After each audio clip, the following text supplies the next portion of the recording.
Tell me about the war, please. My recollection of these events is images that have gone deep. Were there others on the plane? Yes, one other. It was always a two-man crew. Nothing could be found of him. He was atomized.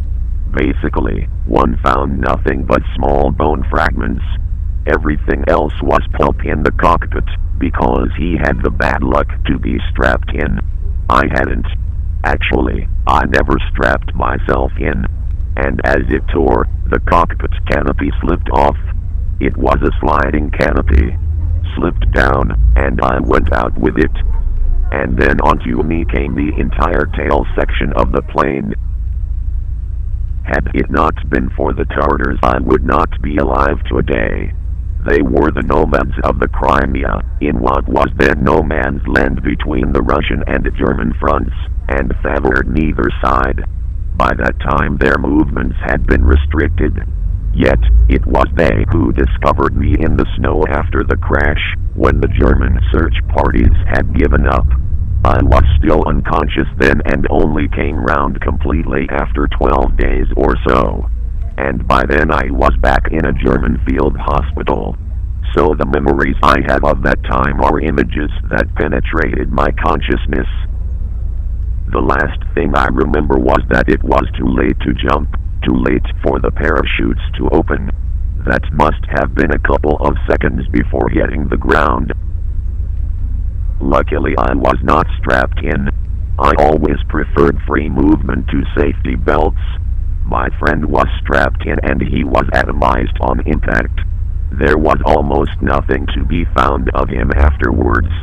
But I must have shot through the windscreen, as it flew back at the same speed as the plane hit the ground, and that saved me, though I had bad skull and jaw injuries. Then the tail flipped over and I was completely buried in the snow. That's how the Tartars found me days later. I remember voices saying "Voda," water. Then the felt of their tents, and the dense pungent smell of cheese, fat, and milk. They covered my body in fat to help it regenerate warmth, and wrapped it in felt, as an insulator to keep warmth in. Something similar. That's connected up again. Another of these linking situations. In class, shortly before I became a soldier, I was glancing through a few books which I had saved from the book burning, which of course we had in our schoolyard. All kinds of things by Thomas Mann, and who knows, by Hans Heinz Ewers, and a countless of art catalogs. I looked at them again. Some I had already read. There were incidentally a couple of Dada magazines in the group, with drawings by George Grosz. That actually didn't affect me. And by play, that didn't affect me, but there was an illustration of a torso by Lembrick. You must remember, I went to school at a time when, firstly, there was hardly any talk about art, and if you did see some art, it was Nazi pictures hanging in the hallways. The teacher fascinated me, because he said something on the topic whose tone I found tremendously kind. There too, I listened only to the sound.